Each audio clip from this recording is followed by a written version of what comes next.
Natao si Jesus sa kalibutan, isip maoy katumanan sa gitagna ni Hari David nga gihisgutan diri sa unang pagbasa. Si David gitawag ni San Pedro og propeta kay iyang gitagna nga ang Mesiyas matao sa kalibutan ug ang iyang lawas dili madugta didto sa Hades or sa lubnganan or sa impyerno. Natao si Jesus nga wa mo gamit og kwarta. Ang gigamit ang grasya, gahom sa Espiritu Santo o niya grasya sa kaputli, sa lawas o sa kasing-kasing sa mahal na Birhen Maria. Mao to'y hinungdan nga natao siya sa kalibutan. Linyay mong tupad ing na unsay imong gisaligan ron, grasya o kwarta. Unsay inyong gisaligan ron, grasya o kwarta? Nya nipalit na mo raffle ticket. Wa pa. Kaya nga naman, gadaginot pas kwarta. Sa ito, pagasalig di ka sa kwarta. 200 naman guna ko atong raffle ticket. Kaning atong raffle ticket di ay mga igsoon, ilis ni sa tulo ka slots. Katong, sa atong slot, Grace, PPS, nga Parto o DPR. So, kung imo tong paliton ang tulo ka slots, tag 100, 300 pesos, karon ang atong gibaligya na usa na lang, raffle ticket, 200 pesos. Nya, covered na to katong tulo. Nya, mas, kuan pa ni siya, mas improvised ba? Kay katong tulo, ang imong madawat, igpalit nimo, pure grasya. Kani, posible pa kang makadawat og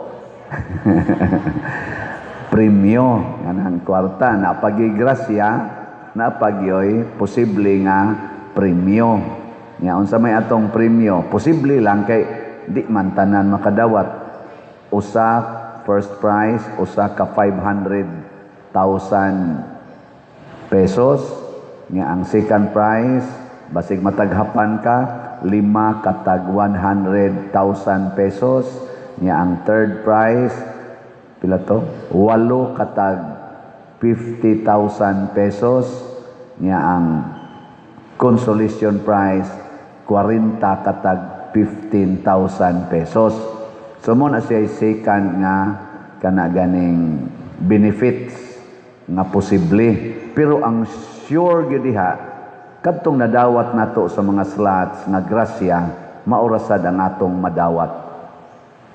Og dili kay ta mo focus sa premyo nagikan sa kwarta gikas kalibutan ang atong fokusan mao ang grasya kasabot mo palit kitag raffle ticket para sa grasya nakaron sa natawo na si Jesus iya nang gituman ang sugo sa Ginoo pagsangyaw sa maing balita pag-ayo sa mga masakiton, pagpapahawa sa mga yawa, pagbuhi sa mga patay, pagpasaylo sa mga sala. Sa dihang gituman na ni Jesus, ang mga leader sa kalibutan nga daghan kay kwarta, unya sila say dunay gahom din his kalibutan, wa mudawat niya. Ug unsa may ilang gibuhat, ila siyang gipatay ginamit ang kwarta. Nomdo ilang gisubornuhan si Judas aron budhian si Jesus, kwarta ang gigamit. Karon nilampos ang kwarta, namatay gid si Jesus atong Biyernes Santo. Oy pagka Domingo gahapon nabanhaw man si Jesus.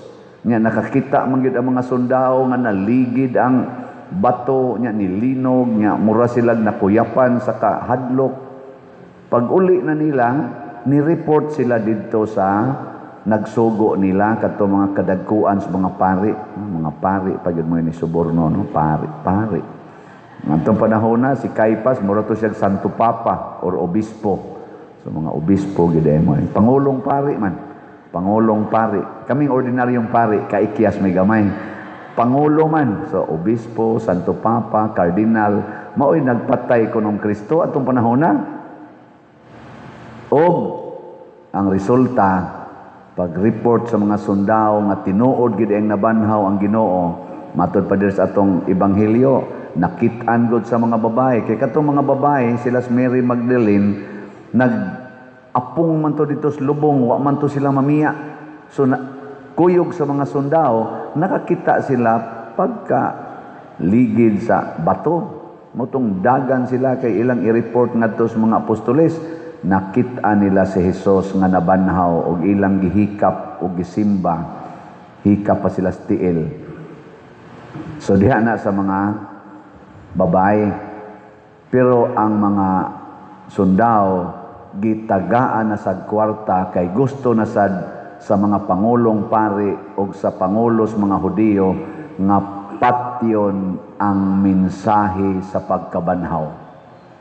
So gipatay na nila ang manluluwas, ang mensahe na sad sa kaluwasan, patyo na sad sa kwarta. So kanang kwarta, kuyaw yung kay na. Kinsa man roy gituhuan sa Pilipinas nga makaluwas sa atong dako kayo karong giatubang nga krisis sa ekonomiya, sa atong peace and order, o sa atong kaning kahiusahan. Kinsa man ron ang gituhuan nga manluluwas? Marcos Group, Duterte's Group, Pinklawans Group. Secret. Mailhan na nimo ang manluluwas kay lutuso na. Lutuson niya gamitan og kwarta. Kinsa maroy ni gamit og kwarta para pag-atake sa ilang mga kaatbang? Marcos Group, Duterte's Group, Pinklawans Group. Secret. I-secret na lang na kay for your eyes only, for your ears only. Makakita na tayo. Kaklaro ana. Kinsa maroy ni gamit og kwarta nga malita-malita o niya nangutang og maayo warabay project para lang gyud ipapriso ang ilang kaatbang, ipa-impeach ang ilang kaatbang, isuspenso ang ilang mga kritiko. Dili palingkuron bisag nidaog sa eleksyon ang ilang mga kritiko o mga kaatbang. Kinsa may nihimo ana? Marcos Group, Duterte's Group, Pinklawans Group. Kana. Ako giangko na nako nga dili man ko DDS kay sigihan man kog charge nga DDS ko. Pero unsa toy ako? DJS. Die Hard Jesus supporter. Og si Jesus kay kamatuoran man, kaluwasan man, mosuporta ko kung kinsa tong mga leaders nato nga nangandoy og naningkamot para sa kaluwasan sa atong nasod. Kay DFS man sad ko. Unsa man ang DFS? Die Hard Filipino supporter. Kamo, unsa man mo? DJS mo. Basig DMS mo. DMS. Unsa may meaning sa DMS? Die Hard Money Supporter. Die Hard. Ingnon ta lang. Haron klaro. DKS. Die Hard Kwarta Supporter. Kwarta gyud. Kwarta. Basta makakwarta. Hala. Sige gyud. Ayaw DJS lang ta. Die Hard Jesus supporter kay naa ni Jesus ang kaluwasan, both spiritual and material.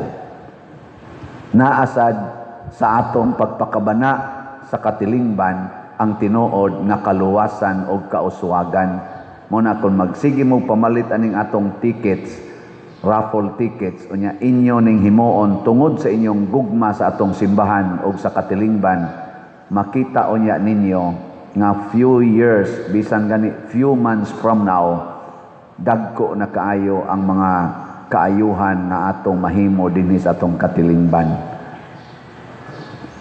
Ngano man kay nahimo man tang DJS o DFS.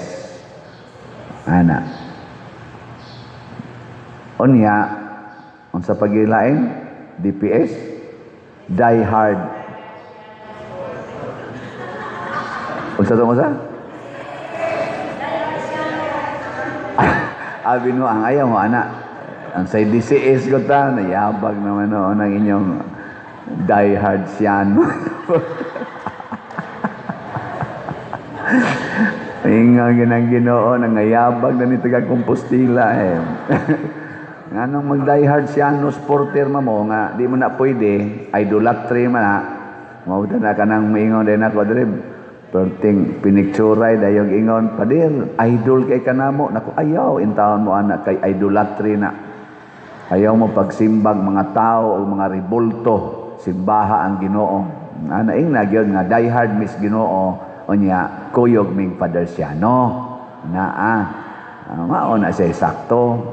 Nya kay mo kuyog mo mong padersyano, palit mo raffle ticket.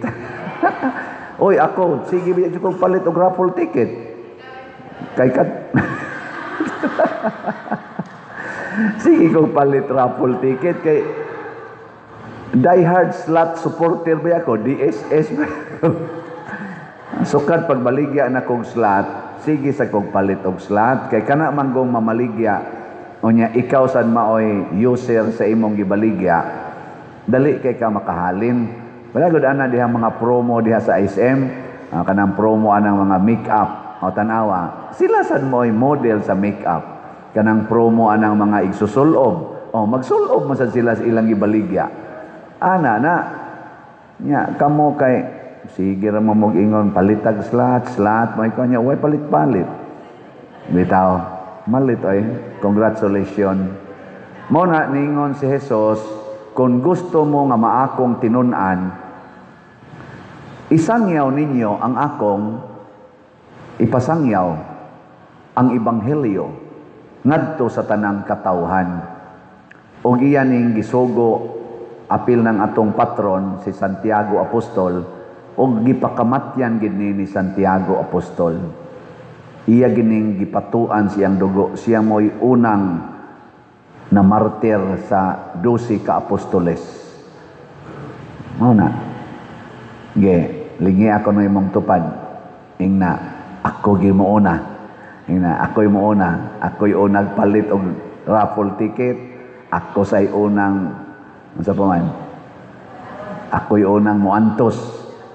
Nindot kanay kanang mag-unahay ta ba kay ang tinuod manggod nga ebanghelyo mao man ang gugma nya kanang gugma muantos gid na siya para sa kaayuhan sa iyang gihigugma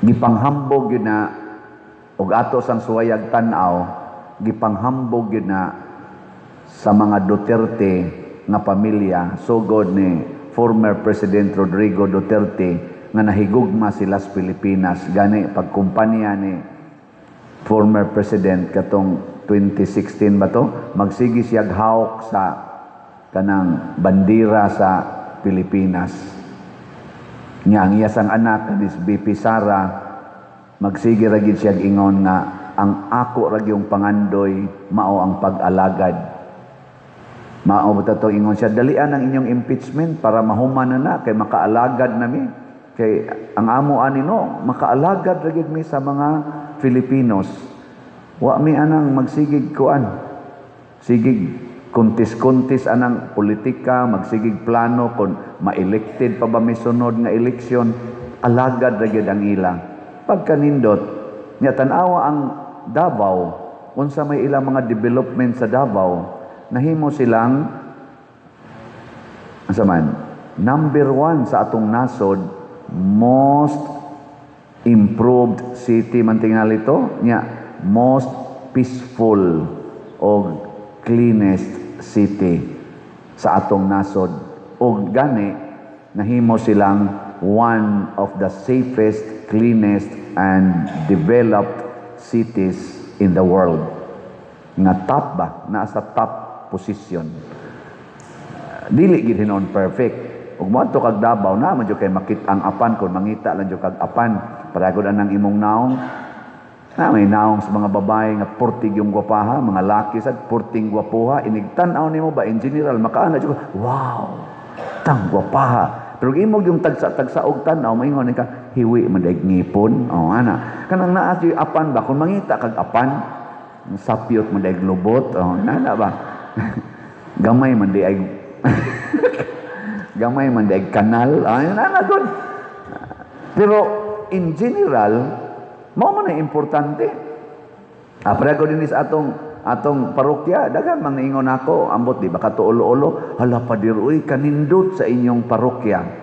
In general ba ikatan-aw nila dinhi. No.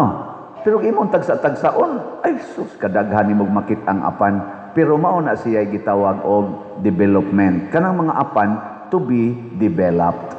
Ana na siya. Di may hunong ang developments. Muna sige lang gitag improve. Basta naa lang kay gugma para sa katilingban, magsige ra gyud nagka-improve. Sige ra gyud ka-improve. Why limit? Pero ang guiding principle, the love for the community, dili ang love for the self. Nakaron tanawa na mga selfish. Tanawa, ni deteriorate sila. Matod pa ni Kristo, kung higugmaon nimo ang imong kinabuhi, mawad-an ka niini. Karon, sige na sila kamatay. Nagani kunoy usa karon, stage 4 na, cancer. Daot na kaignaw. Ana. Magsuroy-suroy pa siya, pero luspad kaignaw. Muna sa gamot, pila ka kabuk vitamins, gitumar ana, o na makalakaw-lakaw. Aron lang yun makita sa katilingban, pero kita ginimo, maglisod na gaya siya, sulti gani, murag magkasagol-sagol na ang idea ba na iyang isulti. Di nakakasabot. Kay nag-rumble na. Mao ba ka na meaning anang bangag na? Mao ba ka na? Wako kasabot. No? Pero tungod na sa ilang pagka-selfish. Kay matod pa ni Kristo, kung maniguro kas imong kaugalingon, kawad-an ka niini. Pero kung magpakamatay ka para sa uban, makabaton kag kinabuhing way katapusan. And that is the meaning of resurrection. Si Kristo nagpakamatay para nato. Tanawa diri, basaha rin diyan atong message diri ari nga dapit. Kabasa mo? Sige, ready, go.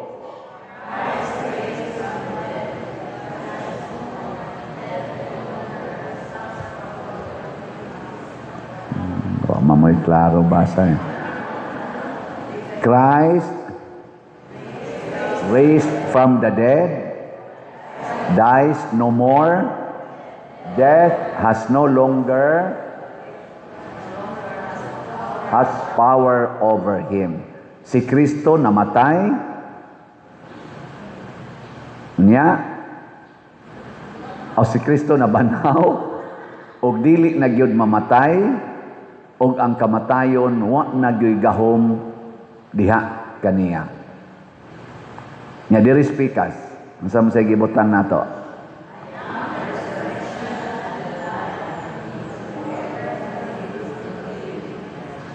Niangkon sa na ni Kristo, ako ang kabanhawan ug ang kinabuhi. Ang motuo kanako bisan mamatay mabuhi. Mao sa na diha John 11:25 dire, Romans 6 verse 9. Ato nang timan-an mo nang gibutang na nato diha kay haron makahibaw ta nga kani diing pag-antos o ang pagpakamatay para sa uban, maunay sikreto aron wa nay gahom nato ang kamatayon.